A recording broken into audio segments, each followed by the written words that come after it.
Ottawa's Alternative Rock, live at 88.5. 20 minutes to 9, it's the Live at 88.5 Startup. I'm John Moran, filling in for Catfish. Amal Wahab is here. And we also have in studio Peter Harrison, Ottawa native, hosts an MMA podcast, and you can catch that Wednesdays, 9 p.m. at angrymarks.com. It's called Glove Up or Shut Up. And good morning to you, Peter. And get right in there to that microphone. Okay. So I guess, first of all, how did you get into MMA?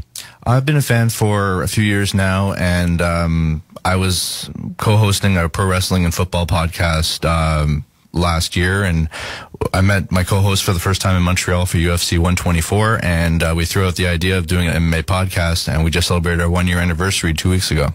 Now, as far as podcasting goes, I mean, money makes the world go around. Do you make enough money to sort of cover your costs and maybe a couple bucks in your pocket? I don't get paid for this. It's more just for the love of the sport.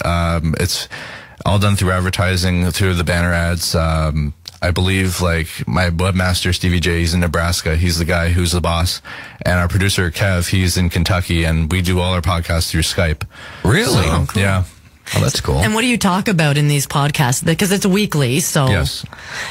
Basically, we review what happened the previous week. If there was a big fight card that week, we talk about the news. Like, Miguel Torres this week just got rehired by UFC after getting fired a couple weeks ago for an unfortunate tweet. We also preview the current card, like tonight's UFC 141 card. We broke down the show this past Wednesday with Paul Lazenby, who's a big name in the Vancouver MMA scene, former fighter, former pro wrestler. He's actually a stunt coordinator, and I think he last worked with as a stunt coordinator with Battlestar Galactica on the TV show. No kidding. Yeah. Very cool. So do you always have guests like that on the show? Yeah. 2 weeks ago, we celebrated our 1-year anniversary. We had Kenny Rice, who is the host of Inside MMA. It's one of the biggest TV shows for MMA out there. And it's funny, before we did Glow Up or Shut Up, we had Ariel Helwani on. He was from Montreal, the biggest name in MMA reporting. We had him on our Thursday night show, and that basically was the precursor to Glow Up or Shut Up. Very cool. Before you got on, we were discussing, it was a Brock Lesnar. Yes. How he was in professional wrestling. Mm-hmm. He tried out for an NFL team, mm-hmm. Didn't make the cut. No. Do you see like a diverse group of people getting into MMA that have, kind of interesting backgrounds? Well, I think now that MMA is so popular that you're going to find athletes. Do I go into a football profession? Do I go into MMA? We have pro wrestlers on Thursday night. We asked them the same question. If MMA was as big as it is now, would you have become a fighter or would you still become a wrestler? And some of them say, you know what? If it was big back then, I might have tried it. And some go, no, I'm a pro wrestler all the way.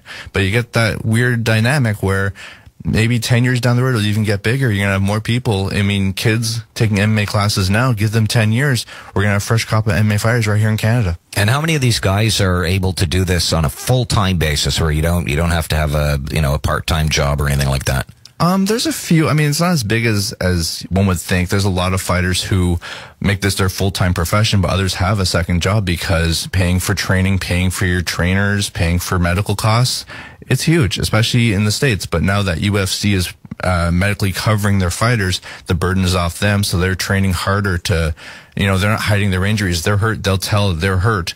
But back then, they would hide their serious injuries. I mean, look at the latest fight on UFC on Fox. The Junior Dos Santos won the heavyweight title with a torn meniscus. He didn't get it fixed because he knew this fight was huge, and he knocked out Cain Velasquez in under a minute. Wow. We've got Peter Harrison. He does the podcast Glove Up or Shut Up on the site angrymarks.com. Do you do any fighting yourself? No, I don't do any fighting. I'm more of a spectator in that regard, but I did go to a Muay Thai event put on by Rec MMA, with a local MMA promotion here in Ottawa, and it was basically Showdown in Gatineau. It was at the casino. It was a really fun time. How would you describe the fighting scene in the Ottawa-Gatineau area? It's picking up momentum. I mean, Rec puts on a great product. I'm really excited for their next show because that'll be my first time seeing them in person for their full Rec one. But from the atmosphere I gathered from the show in Gatineau, it was a great atmosphere and really great people. And what are the chances we'll see a major MMA event here in Ottawa? There were rumors we were going to get a UFC fight night in 2011, but we lost out to another city in the States. I'm hoping we get one in 2012, fingers crossed, but I find with Montreal getting a show in March, We might get one in the summer, maybe the fall, but a lot of I's have to be dotted and T's have to be crossed. And would that be a full-scale sort of out at the bank event? It would be at the bank for sure. I don't think it would be a pay-per-view. It would be a fight night, which is on TV. In the States, it would be on FX or Fuel or Fox. But in Canada, all UFC events are broadcast via Sportsnet. And I guess let's talk about what's going on tonight. Tonight is UFC 141 live in Las Vegas, the last show of the year. And it is the first time they're going back to the 10 p.m. start time. They switched to 9 p.m., I believe, in the spring, basically to get those casual fans to earlier product in the East Coast, but people weren't buying it, so they put it back to 10 p.m. so the West Coast basically doesn't have to tune in an hour earlier. So we're going to have the first 10 p.m. start time since, I believe, April. And the main event is huge. Brock Lesnar against Alistair Overeem for the #1 contendership for the heavyweight championship. Is that a fair fight, or is that one of those, like, I want to watch this fight to see this guy knock out this guy in 2 seconds? It won't go 5 rounds, I'll tell you that right now. Really? Okay, who's the favorite? Yeah, or who are you calling? I'm picking Overeem by second round knockout. If Lesnar can take Overeem down, it's Lesnar's fight to win. Overeem, he's a huge striker. This is a classic striker versus wrestler fight. Overeem is a striker, former Dream champ, Strikeforce champ, K1 kickboxing champ.